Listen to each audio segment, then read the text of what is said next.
नमस्कार जय जगन्नाथ मो सागरिका आपण मानक स्वागत करुच्ची मम्स मैजिक यूट्यूब चैनल को ये आम प्रस्तुत करने जाऊँ जनी चड़चड़ी से आम किसी जनी नहींचु गोटे कढ़ई तेल गरम कर किसी सोरिष पकईचु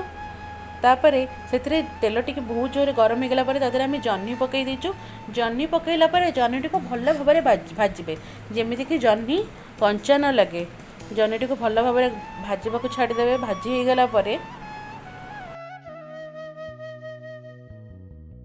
देखो जह्नी टिके भाजी ही आसला टिके हलदी गुंड क्वांटिटी अनुसार हलदी गुंड पकईबा तापर पुणी टिके भाजीदेबा तापर क्वांटिटी अनुसार लंका गुंड आपड़ जदि राग बेसी खाऊन तो अधिक लंका गुंड जदि राग कम खाऊन तो कम लंका गुंड पकईबे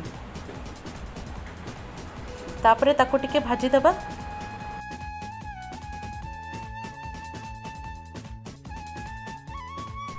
एबे आम एथिरे किसी स्वाद अनुसार लुण पकाइबा लुण पकईला ताको भल भाव मिसई देव जमीक से जह्नी रे मध्य लुण आ सब मसला कौन भल भाव मिसी जाओ।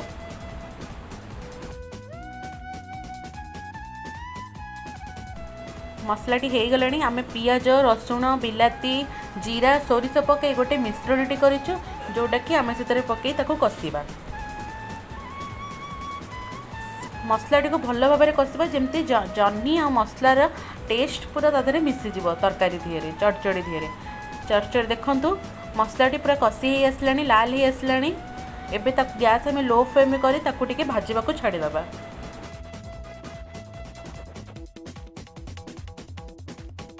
यहाँ हूँ सबुठ इजी रेसिपी देखो प्रस्तुत हो गला आमर जह्नी चड़चड़ी आपड़ यहाँ निश्चय घरे ट्राए करूँ केमी लगे मत कमेंट कर मत निश्चिंत जणाइबे।